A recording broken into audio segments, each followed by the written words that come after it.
Alright, let me turn this off so it's not annoying. I am so glad I fixed this.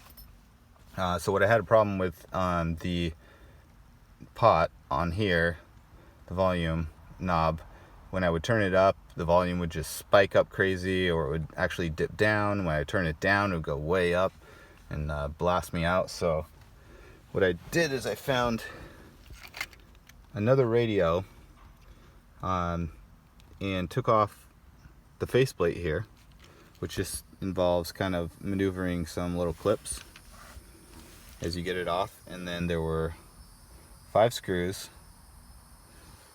holding this piece on, the PCB control. And see, the connector is here. So that connector was the same from Toyota radio to Toyota radio. And the reason I did that and I switched instead of just popping that one off and popping this on is the bezel was a little bit different. And for instance here, this guy was more worn out. I'm trying to reach my focus button here. See, that disc symbol just wasn't looking very good. It was more dirty than this other one. It's like, you know, practically perfect. So, and the glass was scratched up a little more on the other.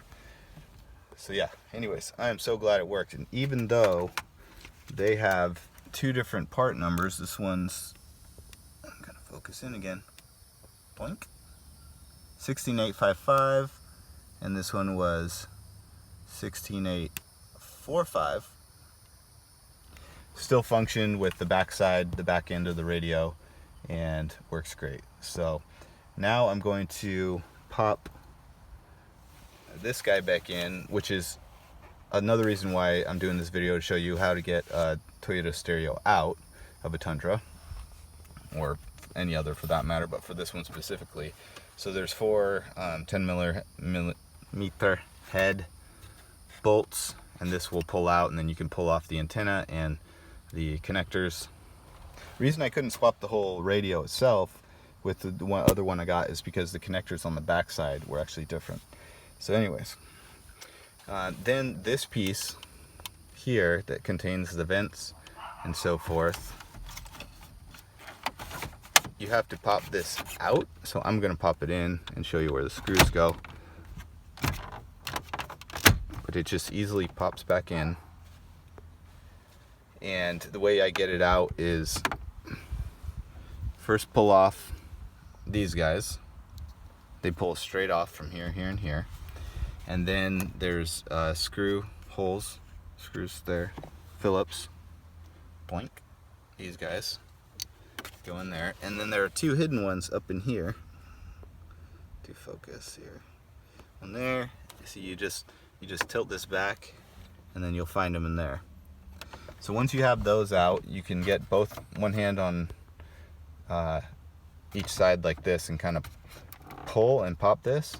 And then I push down here, and I hold like this with the thumb here and another thumb over there, and I wiggle and try to grip until I pull this straight out.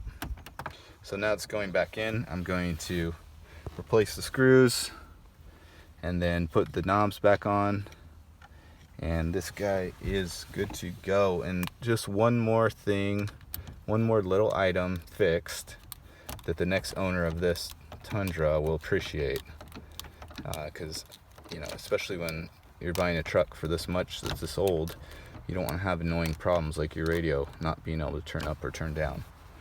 Okay, so that's my thought at least. So just like that, put the rest of them, and we're good to go.